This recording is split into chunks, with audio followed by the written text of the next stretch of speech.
Hello, Illusionites. What's up? How you guys are doing today? Today we're going to be doing another Hunter chapter review. Today is chapter 393, Assassin's Raid Solicited. It's gonna be so good. It's so good. Fun fact about this though. This is actually my second time recording this because the first time I was muted, and thank goodness I caught that. Cause I was about to be a decent way into the video, but it's okay. We can do this again. So yeah, let's start off. Oh yeah, and before I get into this, of course, there's gonna be spoilers. So like, if you're here watching this video, you should not be here if you have not, read the chapter. I think that's pretty self-explanatory. But other than that, with all those out the way and all the warnings out the way, let's get to the chapter.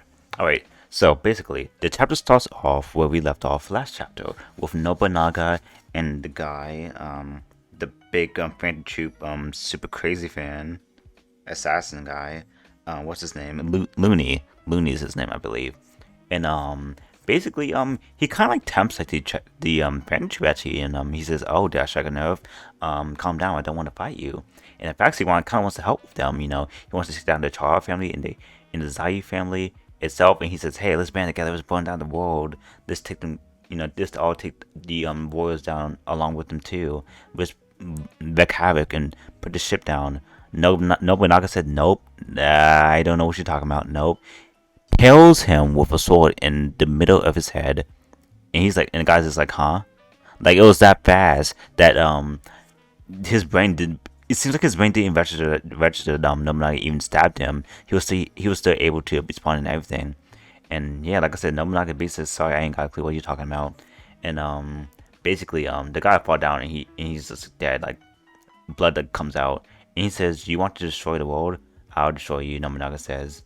And yeah, that's the end of that guy's life. Which, to be honest, we all knew that he was gonna die. Like, come on. Like, he had to eventually die. But I will say, though, if anything, I am kind of bummed out that he kind of didn't give them, like, a bigger fight. Because I kind of wanted to see Nobunaga's Hatsu. And I thought that was about to happen. And I feel like I'm watching other content creator videos. They thought that was gonna happen too. Nobunaga was gonna go out, but this is the more realistic angle. We are more realistic. All right, so now the other members come back now. Not the pantry members, but the other members of the family that are working for currently. And funny enough, another super fan of the fan troop. He actually wants he wants all the photographs actually. Funny enough, his name is Sadonke, I believe. And also Sadonke, he kind of like big out when he sees him. Like, oh my god, Nobunaga opened the door for me. Sadonke and Looney, I like how they both show them in different facets of like the different fandom. How fans can be like, Looney is kind of like this crazy fan. Wants to get closer to the celebrity that he's looked up to. Like he even like talked about how he looked them up on like a Wikipedia page and everything, and he went all crazy.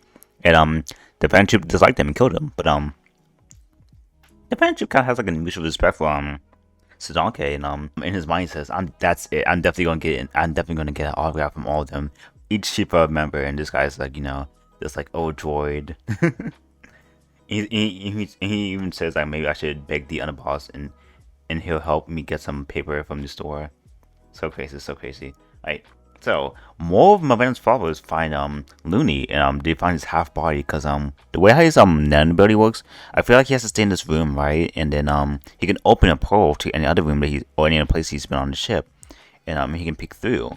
So yeah, I guess when Nobunaga killed him, the portal closed, and half his body like came out the other side, and the other half came on this side. And some of the members, Gelato Demon, Billy, and Perigo, I feel like that's how you say the name. I feel like in that big spread that we saw like a couple of chapters ago, pre-hiatus, where Miranda showed her and the followers, I feel like we've seen some of these people.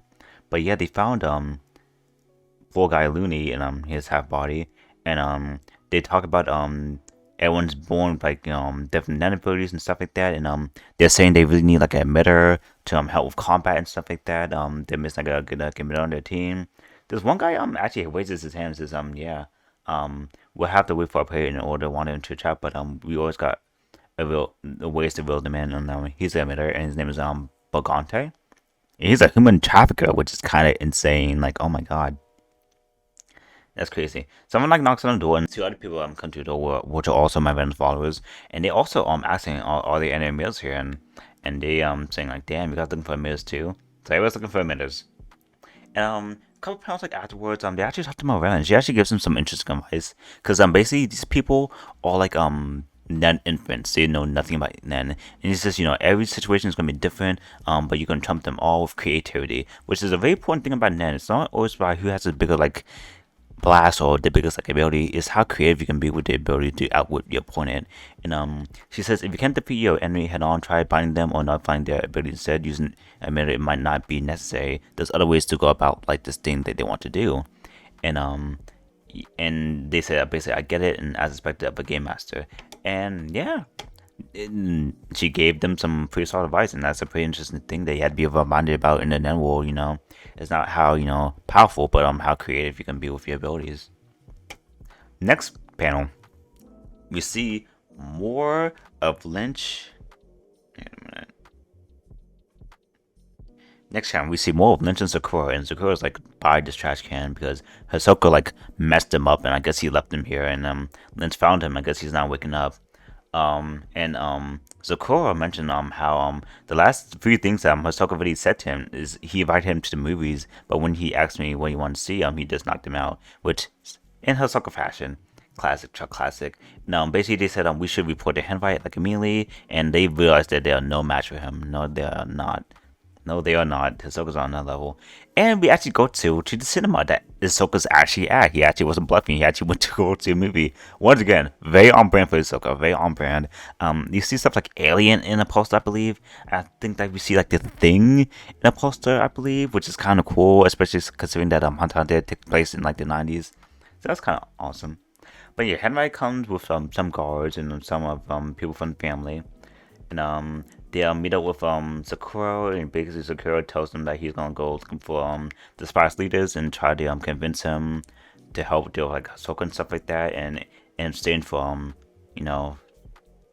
information and stuff like that. And Henry basically says, if you guys can handle it, it sounds good. If you guys got it, you guys can go.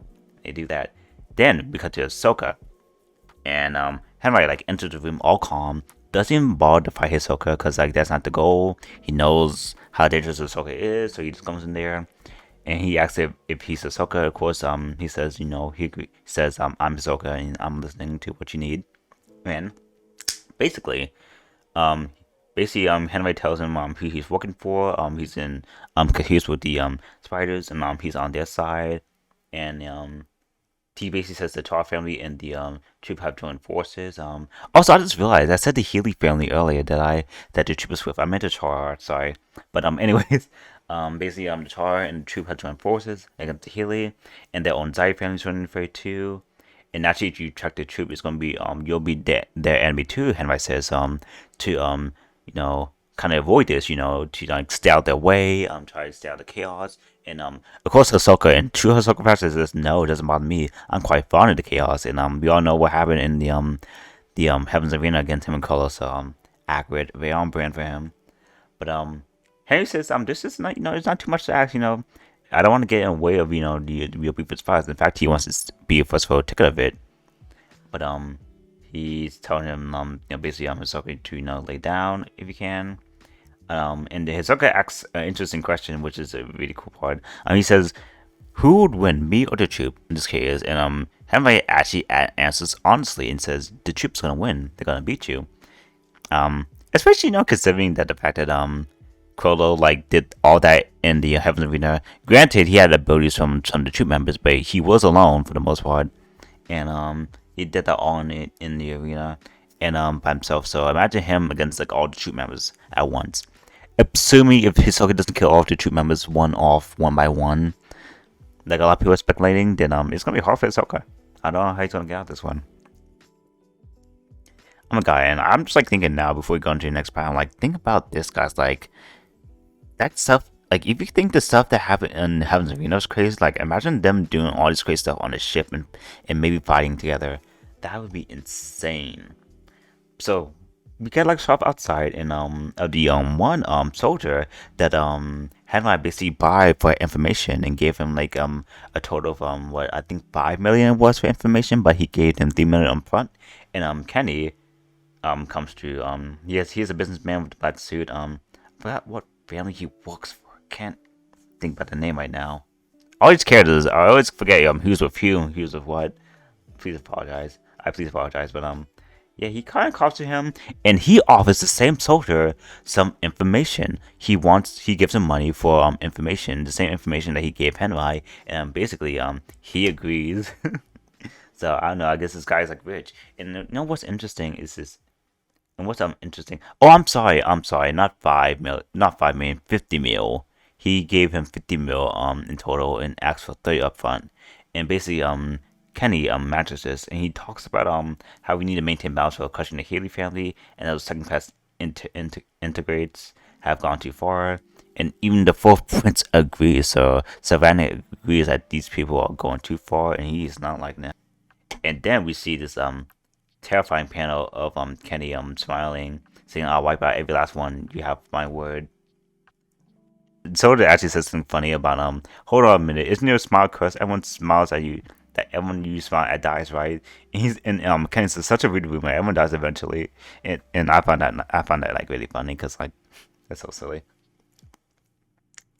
And okay, a few panels like later though, Henry and Kenny along with the soldier now all go to the secret location the soldier gave them the information about of the secret leader in the hidden room that's wired. And they're on tier 3, the first class passenger rooms. And basically the soldier knocked on the door first, see who comes through. This old guy comes through, and he says, "Oh well, I don't mind if you guys come in. I have nothing to hide." Because the soldier asks him, "Is the Cocking family army open up? We need to check inside your room. A report. Some they got like a report, and they need to conduct an inspection. So that's what he's about to do." So now the soldier goes inside the room. The guy backs up, and the soldier's like holding up the gun up at him, and the guy sits on the bed. And they're pretty royal going in, but Henry and Kennedy fall right after, and they notice this is just a simple room with nothing special about it. And the guy says, "Oh, he didn't come alone. You guys don't look like you guys are with the army. Well, either way, I had nothing else to hide, so please come in." And Henry tests it just like a nunchuck or something, and he throws the knife, and he says, looks at the knife won't disappear, and he says, "You come here, the next one won't miss." And he says, "Underwood, anyway, I had nothing to hide." So basically, the chapter ends here, and what I think is happening, guys, is that some Nen shenanigans is going on with like this room, and like this is like all of a facade, like of course, and like and some Nen tactics going on. I actually I have a theory that it's something similar to you guys, if you guys remember, like the younger princess, the boy, he had the dragon type piece, and the dragon, I think the way how it works is like, if someone tries like to enter the room where the prince is, they go into like a portal or like some like weird like a mirage, and they come out like at the different end of the room, and it's like in a loop, and they can't go into like the true room where the prince is. This is like an endless loop of them opening the door but not getting in. And I feel like this is something similar on that level, but not exactly like it. Like, I feel like this is like a false, like, end room. So, that's my theory on that. But, yeah. That's the whole chapter. That's chapter 393. Once again, so exciting that, Hunter x Hunter is actually back. Like, actually back. And it's so great. It's so great. I can't believe I'm, like, reviewing this, like, every week with you guys for fun. And it's such a great time to be a fan. And yeah, tell me what you guys liked about chapter. Tell me what you guys hated about the chapter. I'm curious. You guys can follow me on my social medias. Here's some of them on screen right now. If you guys wanna try to follow me there. Of course, like, comment, subscribe. Of course, subscribing is not required, but it would really, really, really help me out. Get noticed by the algorithm and stuff like that. And it gets me out there to more people. And yeah, that's basically all I have to say. I love you guys, and I hope you guys have a nice day, and I can't wait for the next chapter. I just know it's gonna be very interesting. Alright, bye.